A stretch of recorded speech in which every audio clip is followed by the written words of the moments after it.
Bismillahirrahmanirrahim. Assalamualaikum warahmatullahi wabarakatuh. Waalaikumsalam warahmatullahi wabarakatuh. Alhamdulillahilladzi an'amana bi ni'matil imani wal islam.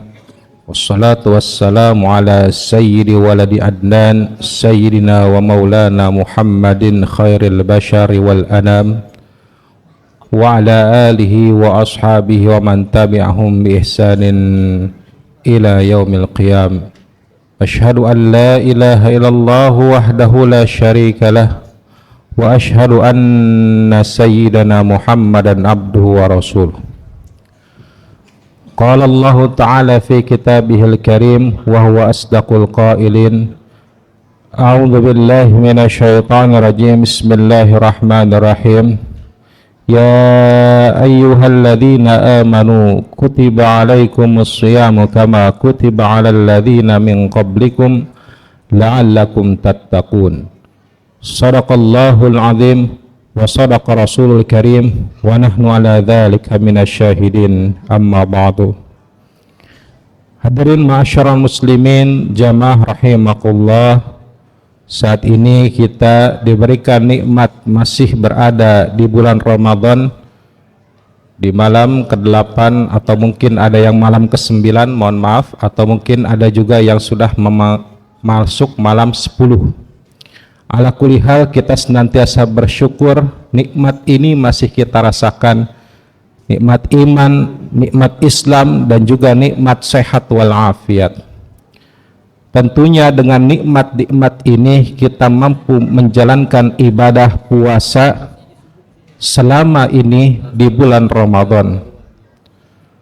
Namun ada sebetulnya hal-hal yang bisa membatalkan puasa, tapi sering kita tidak sadar. Maka dalam kesempatan yang berbahagia ini saya ingin mengutarakan 5 hal yang bisa membatalkan puasa yang sering tidak kita sadari. Sesuai dengan sabda baginda Nabi Muhammad sallallahu alaihi wasallam, khamsun yuftirnas shaim. Ada 5 yang bisa membuat buka seseorang yang berpuasa. Yang pertama adalah al-ghibah. Yang kedua an-namimah. Yang ketiga al-kadhib. Yang keempat adalah an-nadhru bisyahawat. Dan yang terakhir ya adalah atau yaminul kadhib. Saya hanya akan menjelaskan singkat saja kelima hal ini. Yang pertama adalah al-ghibah.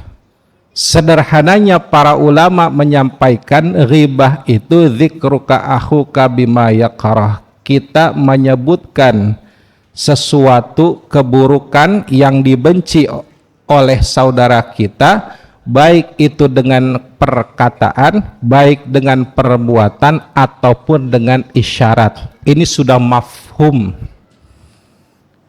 Cuman sayangnya meskipun sudah banyak yang faham, sayangnya gibah ini meskipun di bulan puasa masih dilakukan. Ya bagaimana tidak kita lakukan?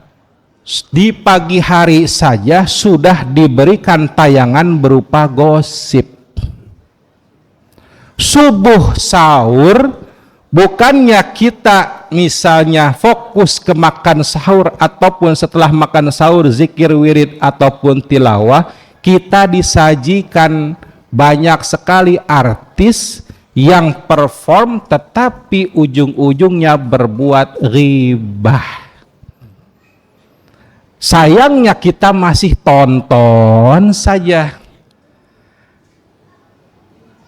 Ya.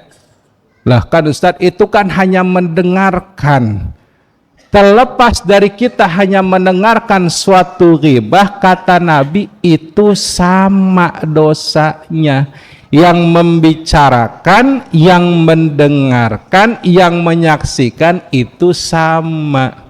Maka hati-hati berbicara mengenai ghibah. Bahkan Allah Subhanahu wa taala berfirman dalam Al-Qur'an, yang namanya ghibah itu kata Allah, ayuhibbu ahadukum ayyakula lahma akhihi syai'an fakarihtumuh.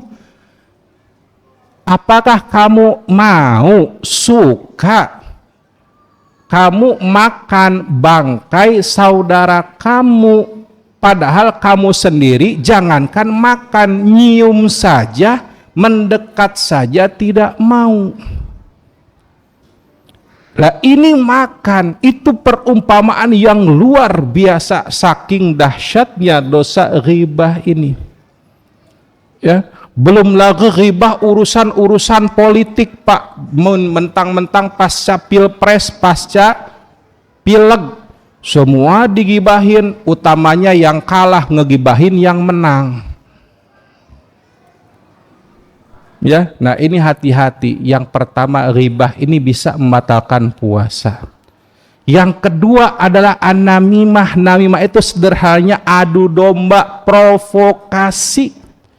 Kalau menurut Imam Al-Ghazali dalam kitabnya Ihya, beliau menyatakan bahwa yang namanya namimah itu ifsya'us sirri wa hadkihi mimma yuqrahu nashruhu au kashfuhu, menyebarkan suatu rahasia dan kejelekan yang dimana rahasia ataupun kejelekan tersebut itu justru sangat dihindari untuk tersebar.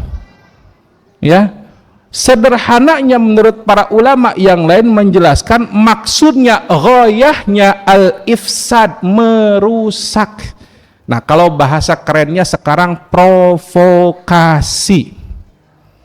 Hati-hati nih orang-orang yang senantiasa jadi provokator, jadi dalang, tukang kompor, ya. Beras mahal, provokasi, demo. Pilpres kalah, provokasi, demo. Bahkan malaikat diajak-ajak demo, padahal malaikat nggak suka duit, nggak suka namanya makan, nggak suka minum, apalagi suka duit. Diajak demo. Mendingan kalau mau demo, tuh demo takjil setiap sore di depan kalau mau. Itu lebih baik. Insya Allah untungnya halal, juga insya Allah berkah daripada demo turun ke jalan tapi sifatnya merusak. Nah, ini yang kedua. Yang ketiga adalah al-kadzib, yaitu adalah dusta. Makanya baginda Nabi Muhammad SAW menjelaskan, iyyakum wal kadzib, hati-hati kalian, jaga diri kalian dari yang namanya berbuat dusta. Karena dusta itu akan menggiring pelakunya menuju neraka. Hati-hati. Ya, sekarang ini eranya digital. Orang banyak bermain medsos. Sayangnya ketika berbicara di medsos, posting apapun tidak disaring, tidak dicek apakah ini benar beritanya ataukah tidak. Langsung aja share di grup. Dapat dari teman, share di grup. Dapat video, share di grup. Dapat foto, share di grup. Tanpa kita melihat ini benar atau dusta. Banyak, Pak. Makanya punten saya katakan, saya termasuk orang yang silent, orang yang diam. Banyak grup tapi saya lebih baik diam. Kenapa? Grupnya sama aja, Pak. Dikit-dikit provokasi, dikit-dikit fitnah, dikit-dikit dusta. Mau keluar nggak enak saya tuh dari grup karena banyak yang kenal. Tapi nggak keluar, banyak fitnah, provokasi dan dustanya, malah ngebatalin puasa. Jadi ya sudah, makanya kalaupun misalnya Bapak seperti itu, kondisinya sama dengan saya, ya kalau tidak enakan ya sudah di silence aja Pak grupnya.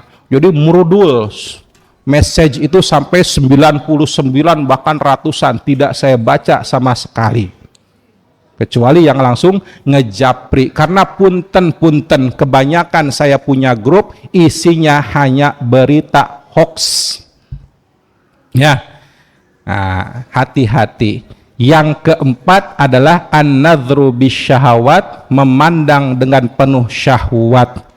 Ya, kita sekarang bulan puasa, ya mohon jaga pandangannya.